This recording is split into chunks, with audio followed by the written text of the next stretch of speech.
This is the Everyday AI Show, the everyday podcast where we simplify AI and bring its power to your fingertips. Listen daily for practical advice to boost your career, business, and everyday life. Did you know that you can be a world-class artist without any real art experience? So that's not a lie. That is not hyperbole. That is real life. That's one of the things that we're going to be talking about today on Everyday AI. This is your daily live stream podcast and free daily newsletter, bringing you the latest in AI news, development, and just how everyday people like you and me can use all of these different tools that are coming out nonstop. So we're excited to talk about some Midjourney things today, which is using text to images. But before we do, let's dive into some recent AI news and development. So let's look at it. There's a lot going on, and some of these stories are extremely interesting. And if you want to read more, make sure you go to youreverydayai.com, sign up for the newsletter. We're going to have way more about these stories today. So the first story I wanted to talk about is a new poll is showing 42% of CEOs think that AI could potentially wipe out humanity in the next 5 to 10 years. I know some people are rolling their eyes when they hear this kind of news or they see these studies, but these are legit, like, US-based CEOs of big companies. 42% think that AI could potentially wipe out humanity. That's wild to me, but I think it's something that we definitely have to consider and keep our eye on. So the next story is kind of related there. So Coursera CEO is warning that AI is coming for the jobs that you might least expect. And really encouraging people to upskill. So we obviously have to look at this news story twofold. One, is there some truth to it? Absolutely. I do think, unlike a lot of people, that AI is going to cause a lot of job displacement. However, this also does benefit him and his company. I believe, Coursera is selling, exactly that, courses to help people upskill. So we'll have more in the newsletter on that. Last but not least, this one's very interesting. So Google is warning its own staff about chatbots. That's right. So Google, the company that released its own great chatbot, by the way, called Bard. So if you've used ChatGPT, Bard is Google's kind of competitor or answer or option for kind of generative chat or generative search. So this is very ironic, right? So there's some things that they're warning their staff about that make sense, such as not sharing confidential information. Good. Okay, great. But also, Google is telling its engineers to avoid using code from chatbots. Very ironic, right? Considering that Google really was promoting Bard heavily recently, specifically for its ability to code. So, hey, everyone else can use it, but not Google's own engineers. Wild, right? So we're going to have a lot more on some of these stories and more in our newsletter. But right now, I want to start talking about Midjourney. So we're going to get into it. As a reminder, if you are watching live, please drop us a question for our guest today, who I'm about to bring on. If you are listening to this on the podcast, please make sure to join us live every weekday on LinkedIn and other social media, I guess, 7:30 a.m. But let's bring in our guest for today. I'm super excited for this one. So we have Rory Flynn, who is the head of business development at Commerce 12. Rory, I'm excited. Thank you for joining us. Yeah, man. What's up, Jordan? How's everything going? Amped to be here. Man, I am amped as well. I shouldn't be this excited after only one coffee this early in the morning, but let's get to it. So Rory, just tell everyone kind of a little bit about, what you do at Commerce 12 and how Midjourney kind of plays into that. Yeah, man. Well, I'm head of business development. That's just a fancy way of saying I'm in sales. But realistically, this started as I saw this on Twitter, saw Midjourney. I was like, what are these like crazy images that people are producing? And I'm like, you know what? I'm diving into this. I'm bored. It's late at night. Like, let me see what happens. Get in there. And then little did I know I'd be, mildly obsessed. Some would say way more than mildly obsessed. But I was just like, this is fun. Let me create some crazy stuff. Before you know it, I'm like, I can use this. Like, we can use this in the agency. And, it started to become a little bit more of just than like a fun side project, and more like, how do we inject this into our operations to like supercharge everything that we're doing? So, started as a late night like I'm bored kind of thing. And now it's basically my everyday life. So it's a fun tool. I love it. I love it. It's your everyday life, and we're talking about it on Everyday AI. So actually, that's a great transition, Rory, because I think a lot of people maybe haven't heard of Midjourney, or they're not very familiar with really what it does. So break it down for someone who's maybe never heard of Midjourney. So maybe what is it and how does it work? Well, simply, I mean, it's just generative AI art. I mean, it's text to image. It's a little bit, I will say, and I'm self-admitted here, a little clunky on using Discord and Midjourney at the same time, but it's a Discord-based program. So basically you go in there, you type in some text, and it generates an image. But the quality of this one I've found versus some of the other ones that I've tried, whether it's Stable Diffusion or whether it's Firefly, whatever the other AI tools are, just the image quality is far superior, and like the consistency is far superior to me.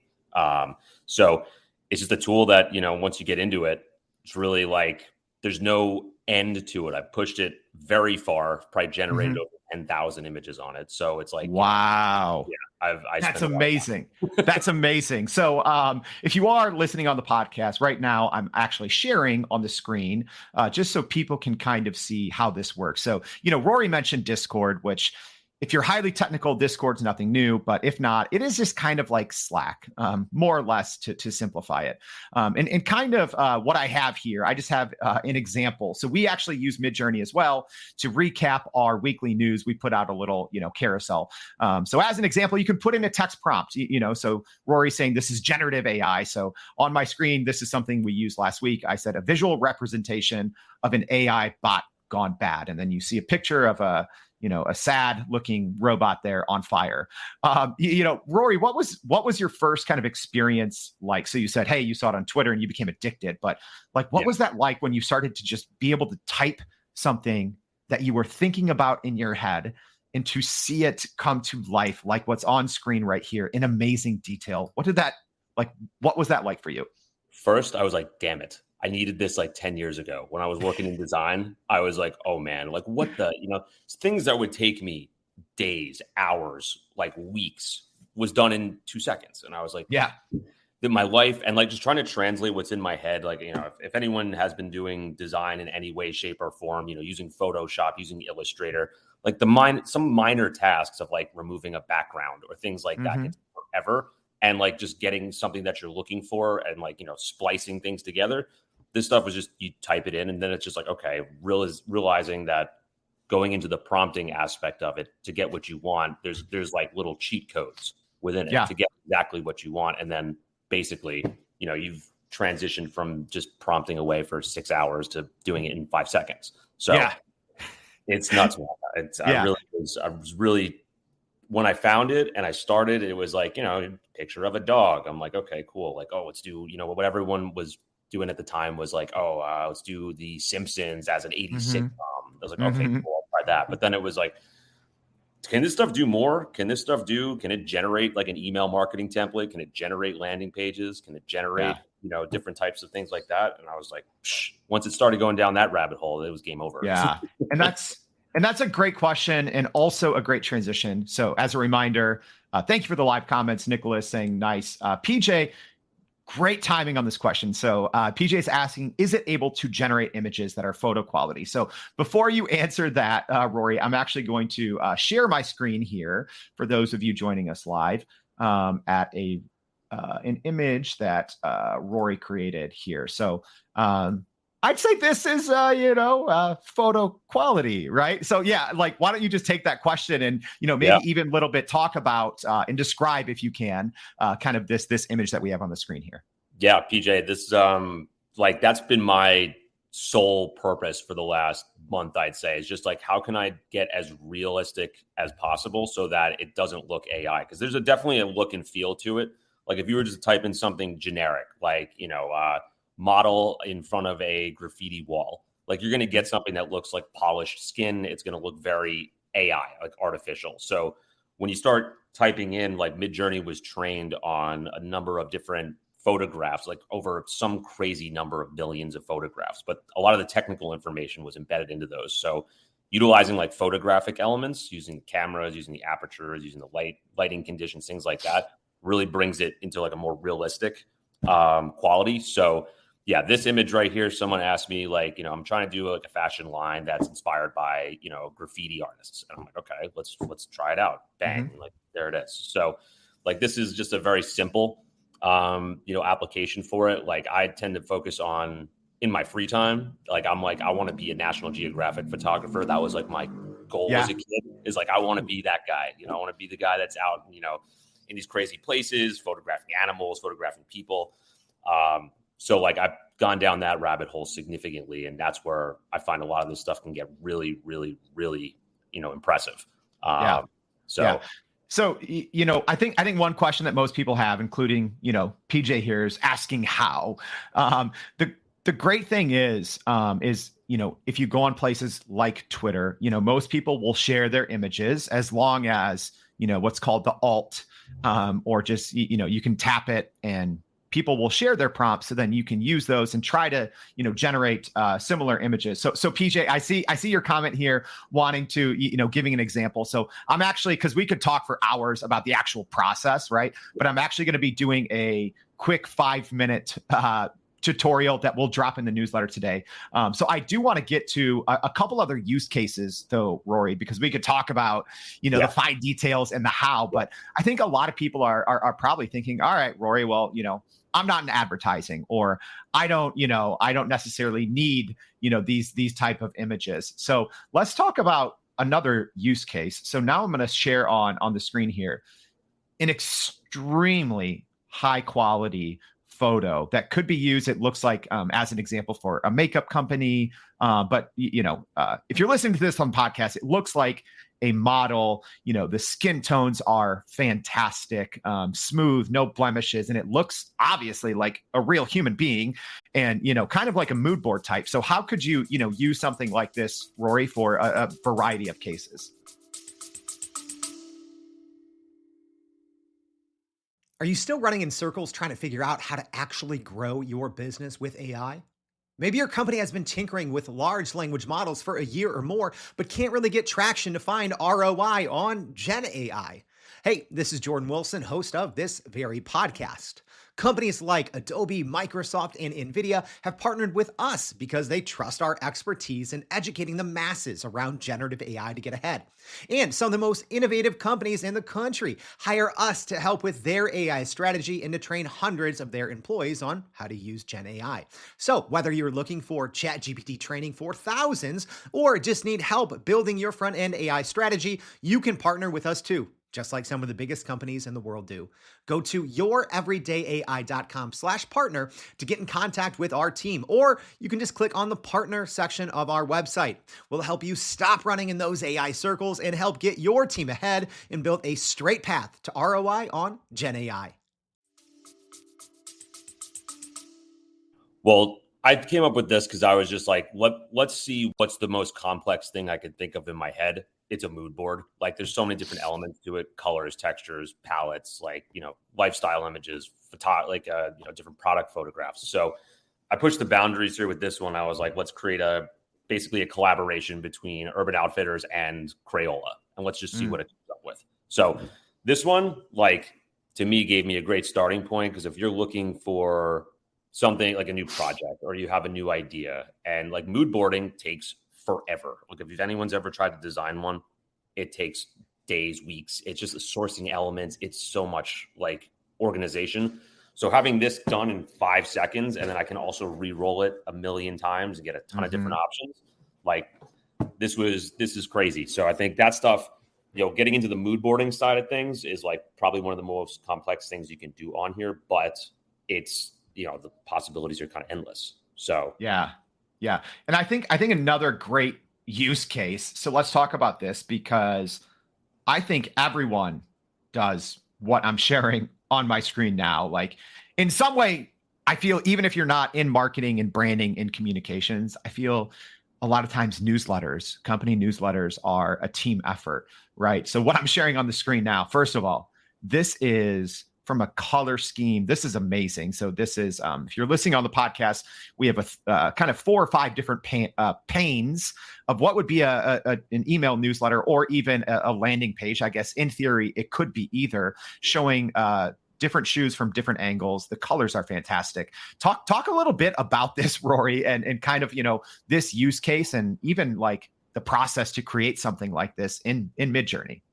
Yeah. So like I work, primarily at Commerce 12. We're mostly email marketing. That's what we handle for our clients. So there's anywhere from 900 to 1,000 emails that get produced by our team each month. So there's a lot that needs to go out. But one of the typical problems there is like at a certain point, you just start to get stale on what your templates look like and what your inspiration looks like, because there's only so many places to pull from, right? Like you go to a couple different resources and, there's only so much inspiration you can have. So again, it was my idea, like, let's just push Midjourney as far as we can. Can it start to come up with some sort of different template options for emails so that we have just something different to pull from inspiration wise, color scheme wise, like visual wise, like the way things are laid out. Naturally, it has to be good for click-through rate and everything like that. But just as you can see here, this went through a couple variations and iterations to get it to this point. But now I can just replicate that process over and over again to get simple kind of designs that are clean like this, and then just give our team inspiration to go and create. So yeah. So as a reminder, if you are tuning in live, we're kind of toward the end of the show, but we can go on if you have some great questions. But I have a question or two for you, even on this specific one. So again, to remind people, we kind of have what could be used either as a beautiful email for this kind of shoe brand or even a landing page. But something people will see here is they're like, oh, well, I can't use this as is, right? I can't copy and paste this, because one thing that Midjourney and these other generative image tools can't do just yet is incorporate your own text in your own images. So this just to kind of be clear here, Rory, this kind of landing page or email that we see, this was a one-shot prompt, correct? This is a one prompt in, and you get this entire layout out. Yep. So it's like with this one too, right? Obviously, you're not taking this verbatim. Like the way that I look at it is there's 4 different sections here, right? Like the way that it transitions from the black to the teal to the black to the white, like that looks like a very good combo. Plus like the CTA buttons or the call to action buttons, like the way those are positioned and, color schemes. Basically, this doesn't have to be a sneaker brand. If this is a brand that has similar colors or just a similar look and feel, drop a PNG, try to, from a designer standpoint, they'll know how to make it look somewhat similar to this. But yeah, it's just a way to generate inspiration instead of tinkering around with a template for 6 hours to figure out, maybe this looks good and maybe I can fit some text in here. So remove the text, add your own. Basically this is just a starting point. Yeah. So, kind of sharing another one now here on the screen. We don't have to go through this, but I really wanted to showcase, some of Rory's work and what they're doing there at Commerce 12, because it's very, especially to be able to grab these, and start with it from Midjourney is amazing. But Rory, I have another question, so let's talk about some different use cases. So obviously we've showed some. You can create, great art. You can create mood boards. You can create landing pages, emails, and then work with a designer to kind of really polish it. However, what are other use cases, maybe everyday use cases? Because I'm sure you get people that reach out to you and say, "Hey, I use this for blank." But what are some of those use cases? So there's been some cool ones. Like I post a lot on LinkedIn. I post a lot of very detailed information on how to do things, what my prompts are, processes, things like that. So I do get a lot of people that reach out and thank me, which, I like that. That's nice. That makes me feel like I'm doing something that actually is meaningful. So I had a mother reach out to me maybe about 2 months ago, and she said she's been using Midjourney to help her son through his day-to-day school projects, and he's so amped about it, and he's using it consistently. And I'm like, that's awesome. That makes me feel like that's better than any business deal or sales that I'm closing, right? That's super cool. Got a AP history teacher reach out and say that he's having his students basically reimagine different historical events in Midjourney. Wow. Utilizing some chat GPT stuff to have mock interviews with historical figures. So like that to me is also super cool because teachers, that's been a thing with the AI, right? Everyone's like, oh, it's going to change the way kids are just going to use it. They're not going to learn anymore. But that's just taking, the times and adapting it to that and then making learning interactive, which I think is super cool. So stuff like that's great. I've had people in college reach out to me for like their senior thesis. They're building like virtual reality retail environments. Like, how can I do this on Midjourney? So that stuff's super cool. But some of the other things I've done as of recent that are more fun, like I did for Mother's Day, I took some vintage photos of my mom and retouched them in Midjourney. So like bringing like older photos like back to life and like giving them a new flair, like that stuff is just for pure fun and creativity. Also, some other ways that you can do this is like taking your own photos, like whatever it is, food photography, vacation photography. Maybe you got something that's like a little bit, kind of jacked from like a light perspective or whatever, and you can throw it in there and it can, boost it up a little bit. It's, you don't have to like go and make it totally AI. So you can keep things close to the images that you're putting in there as well, because you can prompt from an image, not just a text. So exactly. There's a ton of stuff to do.